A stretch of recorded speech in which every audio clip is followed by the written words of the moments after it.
ಮೈಸೂರಿನ ಕೆಆರ್ ಆಸ್ಪತ್ರೆ ಮುಂದೆಯೂ ಸಂಬಂಧಿಕರ ಸಿಟ್ಟು ಹೊರಬಂದಿದೆ. 3 ಶವಗಳ ಸ್ಕ್ಯಾನಿಂಗ್ಗೆ ಅಡ್ಡಿಪಡಿಸಿದ್ದಾರೆ ಸಂಬಂಧಿಕರು. ಕುಟುಂಬಸ್ಥರು ಹಾಗೂ ಪೊಲೀಸರ ನಡುವೆ ಮಾತಿನ ಚಕಮಕಿ ಕೂಡ ನಡೆದಿದೆ. ಸಂಬಂಧಪಟ್ಟ ಅಧಿಕಾರಿಗಳು ಬರೋವರೆಗೂ ಅವಕಾಶ ಕೊಡೋದಿಲ್ಲ. ಶವಾಗಾರದ ಬಾಗಿಲಲ್ಲೇ ಮೃತದೇಹಗಳನ್ನ ತಡೆದಿದ್ದಾರೆ ಸಂಬಂಧಿಗಳು. ಮೃತದೇಹಗಳು ಮತ್ತೆ ಶವಾಗಾರಕ್ಕೆ ಕಳಿಸಿದ್ದಾರೆ ಪೊಲೀಸರು. ಸ್ಕ್ಯಾನಿಂಗ್ಗೂ ಕೂಡ ಬಿಡ್ತಿಲ್ಲ. ಸಂಬಂಧಪಟ್ಟ ಅಧಿಕಾರಿಗಳು ಬರಬೇಕು.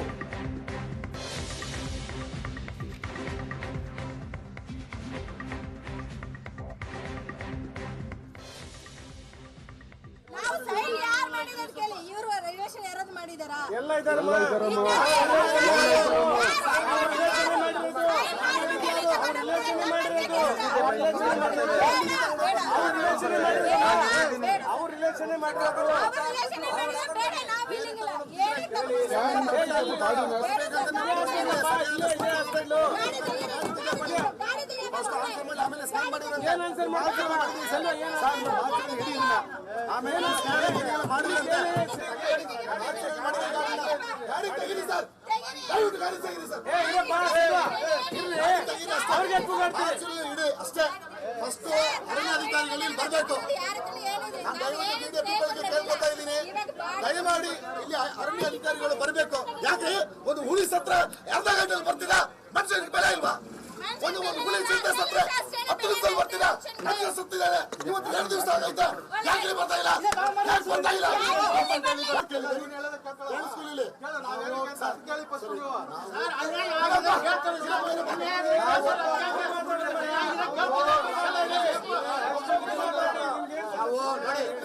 ನಾವು ಶಾಂತಿಯುತವಾಗಿ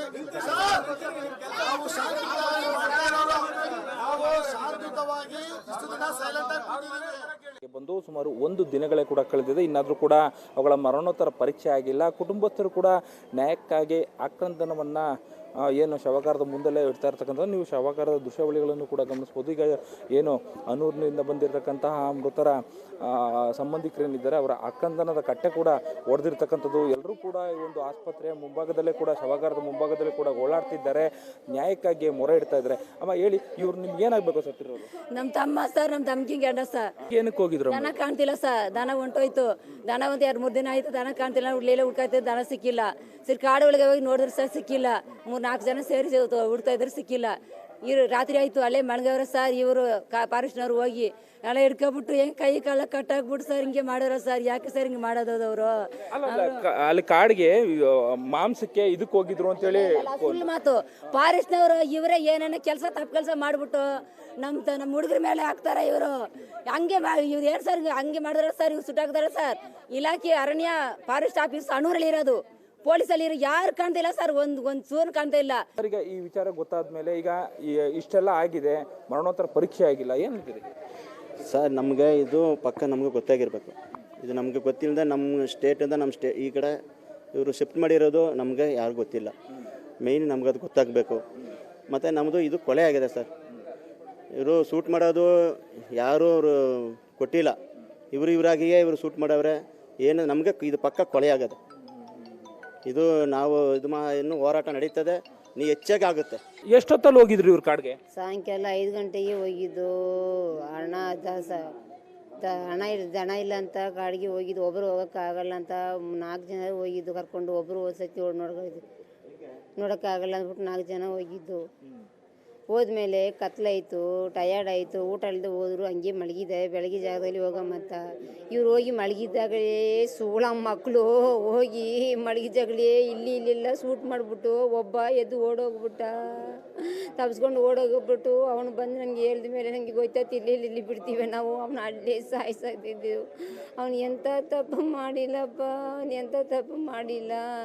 ಇದು ಪಕ್ಕ ಕೊಲೆ, ಪಕ್ಕ ಕೊಲೆ. ನಮಗೆ ನ್ಯಾಯ ಬೇಕು. ನಮ್ಮ ಮಕ್ಳಿಗೆ ನನಗೆ ಪರಿಹಾರ ಕೊಡಬೇಕು, ಗೌರ್ಮೆಂಟ್ ಜಾಬ್ ಕೊಡಬೇಕು. ಇಲ್ಲ ಸುಳ್ಳು ಮತ್ತು ದನ ಹೊಡ್ಕೊಂಡು ಹೋಗಿ ಕಾಡಲ್ಲಿ ಬಿಟ್ಬಿಡೋದು. ಹೊಡ್ಕೊಂಡು ಬರಕ್ಕೆ ಹೋಗಿದ್ದು. ಹೋಗ್ಬಿಟ್ಟು ದನ ಇಲ್ಲ ಅಂದ್ಬಿಟ್ಟು ಅಲ್ಲೇ ಎಲ್ಲ ಸೇರ್ಕೊಂಡು ಅಲ್ಲ ಮಣಗ್ಬಿಟ್ರು. ಮಣಗ್ಬಿಟ್ಟು ನಿದ್ರೆ ಮಾಡಿಬಿಟ್ರು. ಇವರು ಕೈ ಕಾಲು ಕಟ್ಬಿಟ್ಟು ಸೂಟ್ ಮಾಡಿಬಿಟ್ರು. ಕೈ ಕಾಲು ಕಟ್ಟಿ ನೀವೇ ಹೋಗಿ ನೋಡಿ, ಏನಾನ ನೋಡಿ ನೀವೇ ಹೇಳ್ತೀವಿ, ನಾವು ಸುಳ್ಳ ಇಲ್ಲ ಅವ್ರು ಸುಳ್ಳು ಅಂತ ನೀವೇ ಕಂಡುಹಿಡಿತೀವಿ. ಈ ಎನ್ಕೌಂಟರ್ ಸಂಬಂಧಪಟ್ಟಂತಿದೆ, ನಮಗೆ ನ್ಯಾಯ ಬೇಕು. ಎನ್ಕೌಂಟರ್ ಮಾಡಿರ್ತಕ್ಕಂಥವ್ರು ಯಾರಿದ್ದಾರೆ ಅವರೆಲ್ಲ ಇಲ್ಲಿ ಬರಬೇಕು, ಮುಖ್ಯಮಂತ್ರಿಗಳ ಸ್ಥಳಕ್ಕೆ ಬರಬೇಕು, ನಮಗೆ ಪರಿಹಾರ ಘೋಷಣೆ ಮಾಡಬೇಕು. ಅದು 1 ತಿಂಗಳಾಗಲಿ, ಅಲ್ಲಿವರೆಗೂ ನಾವು ಈ ಮರಣೋತ್ತರ ಪರೀಕ್ಷೆಗೆ ಅವಕಾಶವನ್ನು ಮಾಡಿಕೊಡೋದಿಲ್ಲ ಅಂತ ಹೇಳ್ತಾ ಇದ್ದಾರೆ. ಹಾಗಾಗಿ ಅಧಿಕಾರಿಗಳು ಕೂಡ ಯಾವುದೇ ಪ್ರಯತ್ನವನ್ನ ಮಾಡಿದ್ರು ಕೂಡ ಫಲ ಕೊಡದೆ ವಿಫಲವಾಗಿ ಮಾಚೂರೆ ಮುಂದೆ ನಿಂತಿರ್ತಕ್ಕಂಥದ್ದನ್ನ ಸದ್ಯಕ್ಕೆ ನಾವಿಲ್ಲಿ ಗಮನಿಸಬಹುದು.